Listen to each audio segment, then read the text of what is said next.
Let me just clarify that I don't necessarily like the word protection, because it kind of insinuates that you're fragile or you need to be protected, or that there's something that you need to be protected from. And I don't really find that to be the truth. What's more of a truth is that you just want to know how to be able to open and close for these abilities when it comes to reading people, reading energies, reading other situations, or the land that you're at, or whatever it is that you want to tap into and be in tune with. You don't want to just be an open door reading anything and everything all the time. And so it's not so much an idea of like you need to be protected or you need your protection bubble. It's really just, hey, my door is closed right now. So the first step to really protecting yourself is to switch that word and just realize you're not going out and about in the world trying to protect yourself. You're just setting boundaries as to what it is that you want to welcome into your life and when you want to welcome it. If you focus on, I want to be protected, I want to keep things out, I don't want to do A, B, and C, then what is it that you're putting out to the universe? More of what you don't want. You're like, I don't want this, I don't want that, I just want to be myself, I don't want to read this, I just don't want other people's space in my space. Then obviously that's what you're giving more life to. So tip number one really is to, like I said, change the words or the energy that you put behind your intention with creating this field, this door or protection, if you will. And then second of all, most times, I imagine this was the case for myself for many years, every time I put up my bubble of protection and I went out, I'd be like, okay, I'm in my space, no one can penetrate. I'm like so focused on it, and someone would tap me on the shoulder at a coffee shop and I'm like, oh hey, boom, out of the bubble. And that's because I was doing it all wrong, and I imagine that maybe some of you are doing this as well. So once you're creating this bubble from a place of, I don't want to deal with this, then obviously that's what you get more of. But to really create this space of setting boundaries, it means, first of all, learning how to set boundaries in your day-to-day life. Do you know how to say no to things that you don't want to do? Do you know how to say no to them without feeling like extreme guilt if you do say no?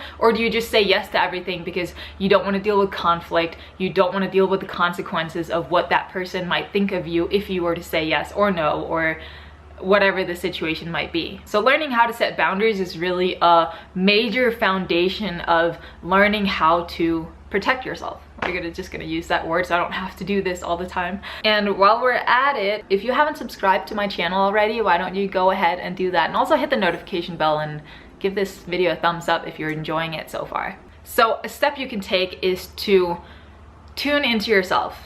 Like, go into maybe more of a meditative state, take a few deep breaths, imagine something that's really pleasant and really beautiful. And from that state of bliss that you're gonna create from within, you create your bubble of, oh, this is nice. I'm at a nice white sand beach, I can feel the sun, like the breeze, everything just feels good. Whatever is your happy place, you know, just go with that. From that space, you create your bubble. So when you create your bubble from this place of bliss, that's what is gonna hold your boundary. It's not this fear of something else entering your field. It's gonna be a space of, this is me feeling good, I feel good within myself, I know my boundaries, and this is it. Like, this is my boundary. And you're not gonna come in, and I'm not gonna read, I'm not gonna tap into anything outside unless I choose to. And so when you're coming from that space of setting a boundary from a happy place, you're so much more likely to be able to keep it up. Now, you might need some maintenance throughout the day, but as long as you then recreate it, or just, you know, do your maintenance on it from this place of feeling good and not, oh man, I just don't want to deal with this, I don't want to feel this, this is just like, I just want to rip my freaking hair off, I can't deal with this. At least that's how I used to feel a lot. So I'm totally just projecting that onto you, thinking that might be your reality. But long story short, change the words that you're using in regards to this. Change the reason why you're wanting to create this field of protection.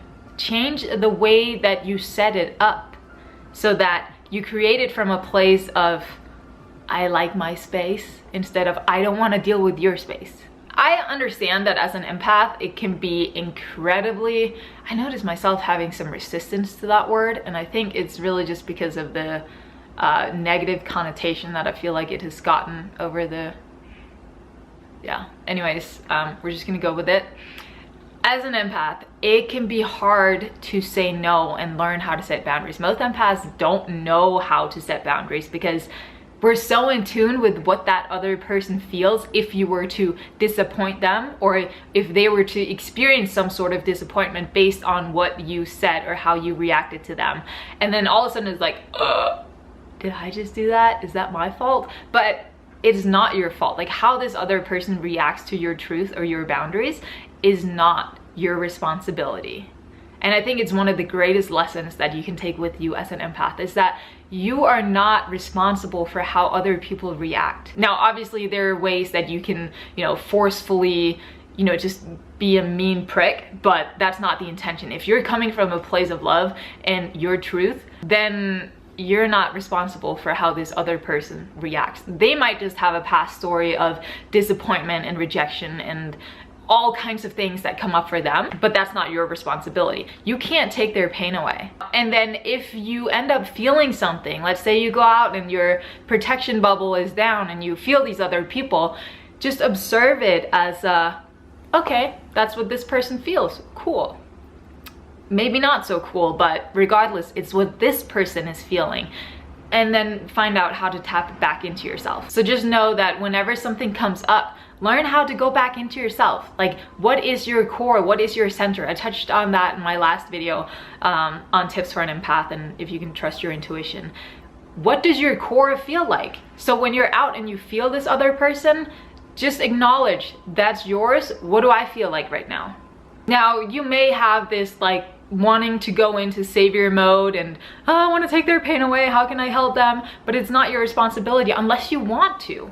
And then you make that conscious choice of, hey, can I offer you some perspective, some insights? Can I support you in any other way? But it's a choice that you make, a conscious choice. And then the other side of that choice is, okay, I'm in the middle of a coffee shop date with my girlfriend, not gonna deal with this right now. And so then you choose to stay within yourself. I can't even begin to tell you how much it changed for me once I learned how to change my entire perspective and set more boundaries. The more I learned to set boundaries for myself and be more clear on what I wanted to allow and not allow in my life, changes the game. So most empaths that don't know how to create that bubble very likely also have an issue or a challenge with boundaries. So if you can learn to switch your mindset on, I'm doing this for me because it feels good, it's what I want to do, I don't want to deal with other people when I don't want to deal with other people, it changes the whole game, because you want to do it from yourself, not because I just don't want to feel what everyone else is feeling. You guys are probably familiar with the law of attraction, what resists persists, okay? I don't think I need to go any further into it.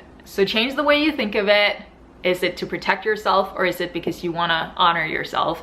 And secondly, create the bubble from a place of bliss and not from a place of anxiety and anger and frustration. And thirdly, learn how to set boundaries for yourself. It is so important and it will change everything in your life. So basically those were my, I think, 3 tips on how to protect yourself as an empath, or at least learning when you want to be an open door for other things that you want to channel or read or feel into. You get to make that choice. You're not a victim to this reality. You just gotta know and learn the right tools as to how to do this. And if you made it this far in the video, I imagine you're into this and maybe you could really benefit from it. But I am doing my first retreat next year, teaching people how to tap into their intuitive abilities, which is also something that really, really helps. Because to do that, you get to learn how to open and close for these things. And the more in tune you become with